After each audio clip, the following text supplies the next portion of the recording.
Kalau imannya itu mantap, Masya Allah. Jadi nggak ada beda semua yang dia hadapi. Ketika itu mendatangkan suka, dia bersyukur. Ketika dia merasakan duka pun dia bersabar. Jadi semua dilihatnya itu serupa. Sebagai anugerah yang Allah turunkan tentang bagaimana cara menyikapinya. Itu sesuatu yang sangat indah. Al-imanu yazidu wa yantaqisu. Iman itu akan terasa kadang di level yang tinggi naik. Kalau sudah naik, jangankan sholat fardu, yang sholat sunnah bisa dikejar-kejar tuh, ya kan? Baik, tapi kadang-kadang yang takis turun. Kalau sudah turun, jangankan sholat sunnah, yang fardu bisa terlambat, ya kan? Sampai nunggu iqamat kan? Baik. Nah, kapan kita bisa naikkan dan dijaga supaya tidak turun? Kata Nabi, yazidu bit-ta'at. Dia bisa naik kalau pemilik iman itu konsisten memperbanyak ketaatan. Wujud ketaatan itu wujudnya adalah ibadah. Karena itu kalimat iman pertama dalam Al-Quran disusulkan dengan ibadah. Al-Baqarah ayat 3 yang telah kita lampaui dulu. Alladzina yu'minuna bil ghaib. Dan itu kalimat iman pertama kan? Orang takwa yang sejati itu yang akan mendapatkan petunjuk yang benar dari Al-Quran. Ciri pertamanya adalah dia memiliki konsistensi keimanan terhadap Allah sekalipun belum nampak dalam pandangannya. Lalu bagaimana dia menjaga konsistensi iman itu?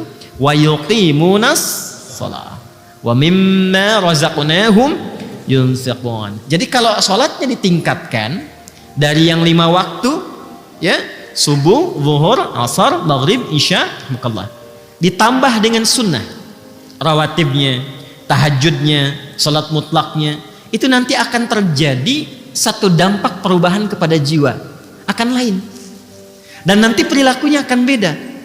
Kalau nggak percaya silahkan, akan terjadi perubahan pada diri kita. Nah, nanti persamaannya kata Nabi linearnya, begitu amal solehnya meningkat, imannya pun akan kuat.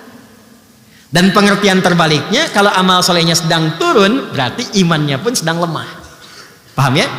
Nah, ini bagian pertama, bagaimana cara meningkatkan iman. Yang kedua, formulasinya lewat ilmu, pengetahuan.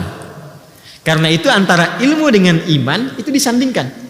Itu ada di Quran surah ke-58 Al-Mujadalah di ayat yang ke-11 itu. Ya, kalau kita langsung ke ujungnya atau kita baca dari awalnya, ya ayyuhalladzina amanu idza qila lakum tafassahu fil majalisi fafsahu yafsahillahu lakum. Dan dibuka dengan iman kan ya? Hei semua orang-orang yang telah menyatakan dirinya beriman. Apa yang dimintakan oleh Allah di sini? Yang dimintakan hidupkan majlis-majlis ilmu. Kalau dalam bahasa kekinian share. Dulu tafsir ulama ya, yang fafsahu yafsahillahu lakum itu diartikan dengan luaskan, bagi space untuk yang lain. Sekarang pengertiannya di era kekinian itu bisa diperluas dengan share. Jadi kalau ada manfaat-manfaat di majlis ilmu, materi-materi yang bagus, yang bisa menguatkan jiwa, memotivasi, memberikan arah yang benar, itu share seluas-luasnya. Ya. Sehingga dengan di-share itu, setiap orang bisa mendapatkan kesempatan yang serupa untuk meningkatkan keimanannya. Kalau bahasa Nabi, boleh jadi, kan? Boleh jadi itu, ya. Yang mendapatkan sharean itu mendapatkan manfaat yang lebih banyak bahkan dibandingkan dengan yang nge-share.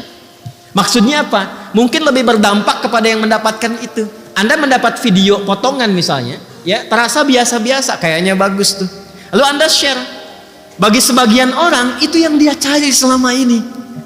Ketika dia mendapatkan itu, terasa bagi dia sebuah perubahan. Ketika dia berubah, Anda yang men-share itu mendapatkan transferan pahala dari setiap hasil perubahannya. Indah kan ya? Karena itu di ujung ayatnya ditutup, yarfa'illahu alladhina amanu minkum walladhina utul ilma darajat. Jadi kalau belajar yang benar, ilmu yang benar itu secara otomatis ilmu yang telah dipelajari mampu meningkatkan iman. Ingat itu ya. Jadi itu ilmu yang diridhoi oleh Allah. Karena itu saya itu suka minta maaf sebesar-besarnya.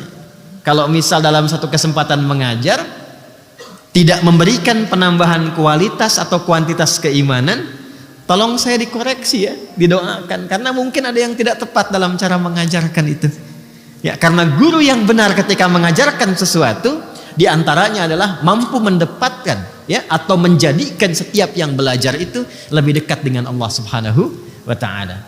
Ya, karena itu bagian terpenting adalah belajar dimanapun pastikan ilmunya bertambah, imannya menguat.